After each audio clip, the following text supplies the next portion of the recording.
Lutter contre le terrorisme, ce n'est pas seulement bombarder des positions stratégiques des djihadistes, c'est aussi s'attaquer au nerf de la guerre, le financement. Il y a les dons officieux qui émaneraient de certains pays du Golfe, un financement occulte difficile à prouver, mais il y a aussi la manne pétrolière, le trafic d'œuvres d'art, l'impôt sur les minorités ou même le racket des fonctionnaires. Mounia Benaïssa.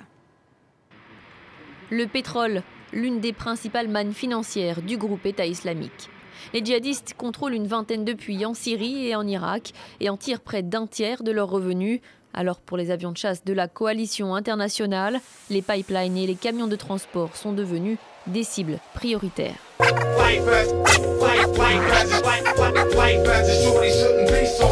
Imaginez une entreprise française qui fabrique des matériaux de construction par exemple, comme du ciment ou du béton. Imaginez que cette entreprise soit leader mondial dans son secteur, celui des matériaux de construction. Maintenant, imaginez qu'elle rachète une usine étrangère basée dans un pays du Moyen-Orient, par exemple la Syrie. Pour l'entreprise, la situation est idéale pour étendre son influence dans la région. Mais imaginez qu'un jour, le peuple du pays en question se soulève contre son chef d'État. Après une série de manifestations pacifistes durement réprimées, le conflit s'enlise et se transforme en guerre civile. Au fur et à mesure que la guerre avance, le pays se divise. Les zones d'affrontement se multiplient et les activités de production de l'usine sont menacées. Imaginez maintenant qu'un groupe terroriste comme Daesh, auteur répété de crimes de guerre et de crimes contre l'humanité, profite du chaos pour prendre le contrôle d'une région entière. Imaginez que cette région soit située à seulement 60 km de cette usine française et d'un grand nombre d'entreprises nationales et internationales. Imaginez que toutes ces entreprises, conscientes du danger que cela représente, fuient le territoire. Sauf une, cette même usine de matériaux de construction. Le groupe terroriste gagne du terrain et se rapproche de l'usine. Mais notre usine est déterminée à ne pas stopper sa production. Cela se fait au péril de la vie de ses salariés syriens, qui continuent à travailler en zone de guerre après que les salariés expatriés soient évacués. Imaginez que l'entreprise, dont le siège social est en France, souvenez-vous, décide de s'approvisionner en pétrole auprès du groupe terroriste. Maintenant, imaginez que celui-ci bloque les routes et qu'il faille passer par des checkpoints pour venir travailler ou pour faire circuler les marchandises de l'usine. Vous comprenez donc que notre entreprise de matériaux de construction non seulement achète certaines matières premières au groupe terroriste, mais s'est aussi mise d'accord avec celui-ci pour qu'il laisse passer ses salariés et ses marchandises moyennant rétribution.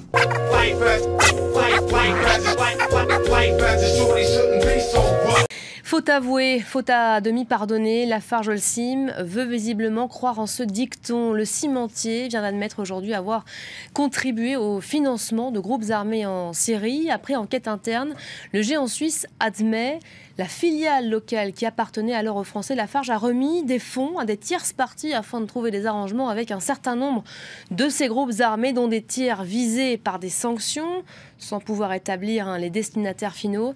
Avec du recul, les conditions exigées pour assurer la continuation du fonctionnement de l'usine étaient inacceptables. Voilà ce que dit le communiqué.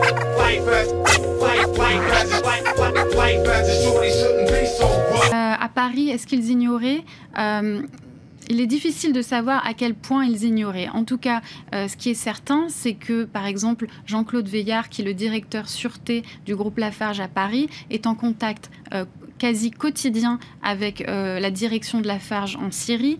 Moi, j'ai pu rencontrer le responsable de la sécurité de Lafarge en Syrie qui a publié récemment un livre sur son expérience qui disait très clairement que son référent direct était à Paris et qu'il ne faisait rien sans l'aval de son responsable à Paris. Ensuite, effectivement, il a été remplacé parce qu'il était lui-même recherché par l'organisation de l'État islamique, mais on voit bien dans les mails que celui qui le remplace est aussi en contact avec l'organisation de l'État islamique. Voilà, donc très clairement, Paris savait au moins à un certain niveau. Le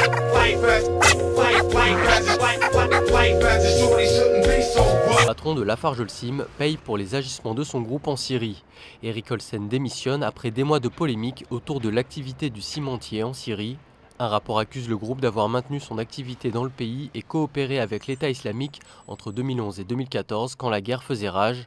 Le directeur général quittera ses fonctions le 15 juillet.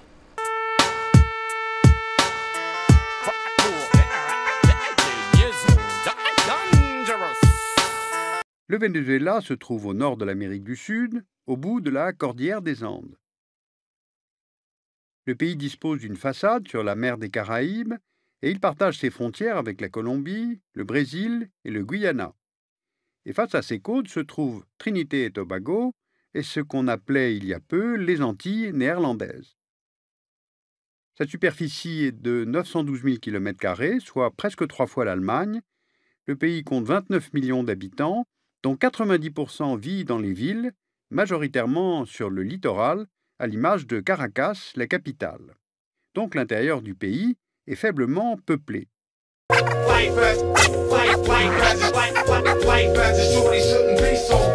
Élu démocratiquement, un certain Hugo Chavez devient président du Venezuela en 1999 et il va le rester pendant près de 15 ans.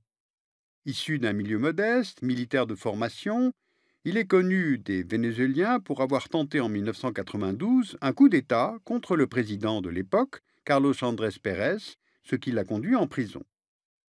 Avec Chavez, c'est la gauche qui arrive au pouvoir au Venezuela, et ce mouvement sera suivi dans de nombreux autres pays d'Amérique latine durant la décennie suivante. Chavez veut mettre en place ce qu'il appelle la révolution bolivarienne, en référence à Simón Bolívar, général vénézuélien, héros de l'indépendance de l'Amérique latine au début du XIXe siècle face aux colonisateurs espagnols.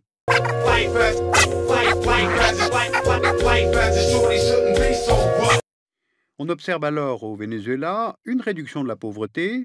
La part de la population pauvre passe de 49% en 1999 à 28% en 2010.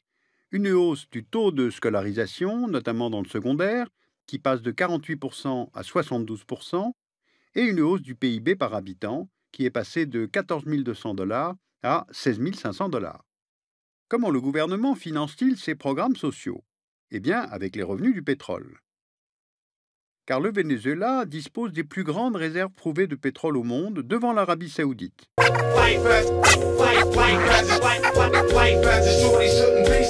Cet anti-américanisme est la pierre angulaire de la politique extérieure du Venezuela sous Chavez. Sauf que le premier partenaire commercial du Venezuela, ce sont justement les États-Unis, principal débouché du pétrole vénézuélien. Le retour du Venezuela sur la scène internationale et l'amélioration des conditions de vie des Vénézuéliens expliquent la grande popularité dont a bénéficié Chavez durant sa présidence, d'autant plus qu'elle s'est accompagnée d'un culte de la personnalité. Le 5 mars 2013, Chavez meurt d'un cancer alors qu'il est encore président. Son successeur et héritier politique, Nicolás Maduro, est élu de justesse en avril 2013. Depuis, le gouvernement voit sa popularité dégringoler au point qu'une partie de la population, surtout les classes moyennes et aisées, est aujourd'hui dans la rue. Alors quelles sont les raisons du mécontentement des Vénézuéliens? Le point de départ des manifestations de février 2014, c'est l'insécurité. Selon l'Office des Nations Unies contre la drogue et le crime, le nombre d'homicides a plus que triplé entre 1998 et 2012. Aujourd'hui, le Venezuela est le deuxième pays le plus dangereux au monde après le Honduras. L'insécurité s'est aggravée sous la présidence Chavez. En 2009, une étude de la Commission Sécurité et Défense de l'Assemblée nationale estimait que 9 à 15 millions d'armes étaient en circulation au Venezuela pour une population de 30 millions d'habitants.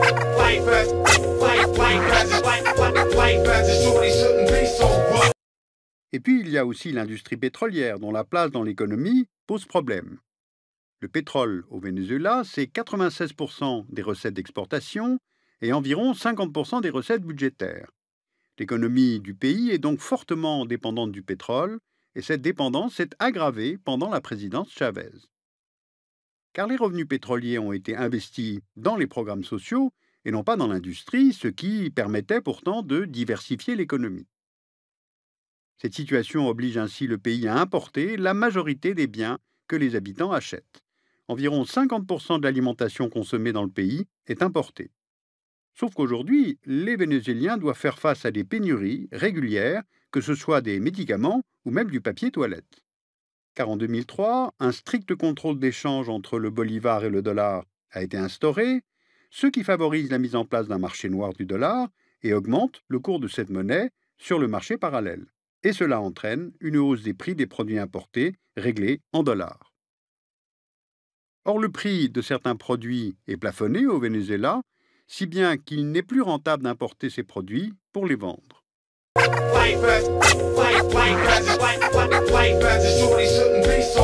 Vivre à Caracas depuis 2 ans, c'est plutôt survivre. Les prix du pétrole ont chuté, l'économie s'est effondrée. Plus de sécurité pour ses habitants, qui peinent même à se nourrir normalement. Un pays exsangue, où la loi n'a plus de valeur. Exemple, ces scènes de pillage capturées par vidéosurveillance. Quotidiennes au Venezuela. De simples habitants qui deviennent des voleurs. Bien souvent, c'est qu'ils n'ont plus les moyens d'acheter. Les Vénézuéliens sont exaspérés. Pour beaucoup, l'État n'a plus d'autorité. Alors certains décident de se faire justice eux-mêmes.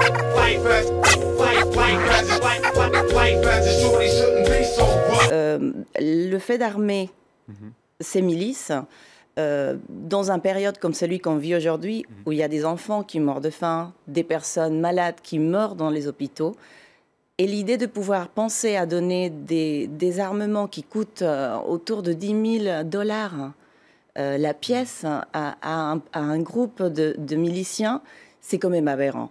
C'est-à-dire un pays où on meurt de faim et on va le combattre avec des armes. Pour expliquer ce recours aux armes et cette nécessité même à ces soutiens de s'armer, le pouvoir de Nicolás Maduro invoque le risque d'un coup d'État, fomenté qui plus est depuis l'étranger. Il accuse le département d'État américain de chercher directement à le renverser.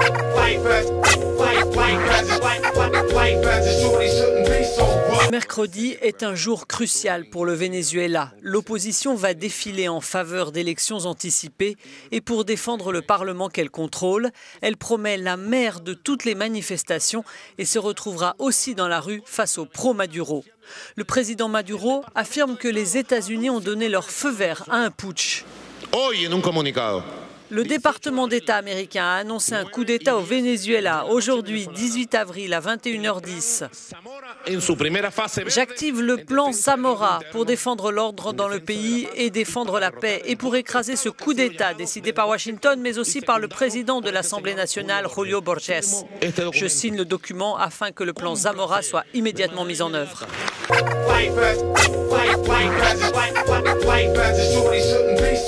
Le Venezuela est en effet privé de devises. Il ne peut pas payer des importations essentielles pour un pays qui fait venir presque tous ses produits de l'extérieur. La population est à bout et cette situation donne lieu à de nombreuses scènes de pillage. Ce mécontentement populaire profite à l'opposition de centre-droit qui remporte une victoire historique aux législatives de 2015. Cette victoire intensifie la bataille politique entre le gouvernement chaviste et son opposition majoritaire à l'Assemblée nationale. Les institutions proches du président Maduro font alors tout pour bloquer les décisions parlementaires. En mars 2016, l'opposition lance 2 initiatives pour éjecter Nicolás Maduro. Elle tente une modification de la Constitution pour anticiper le départ du président et réclame l'organisation d'un référendum révocatoire de mi-mandat. Ce processus intégré par Hugo Chavez dans la Constitution permet la révocation d'un président une fois la moitié de son mandat effectué. Un projet définitivement enterré en octobre 2016 par le Conseil national électoral qui reporte sine die la collecte de signatures devant permettre d'organiser la consultation. Vous êtes des putschistes, réagira alors l'opposition face aux chavistes. Après une période de calme relatif, les hostilités reprennent en avril 2017 après la décision de la Cour suprême de s'arroger les pouvoirs du Parlement. Face au tollé général, elle fera machine arrière 48 heures plus tard. Le Parlement crie au coup d'État et vote le renvoi des juges. Et la colère est encore montée d'un cran au début du mois d'avril quand la justice a infligé 15 ans d'inéligibilité à l'un des leaders de l'opposition vénézuélienne et ancien candidat à la présidentielle, Enrique Capriles.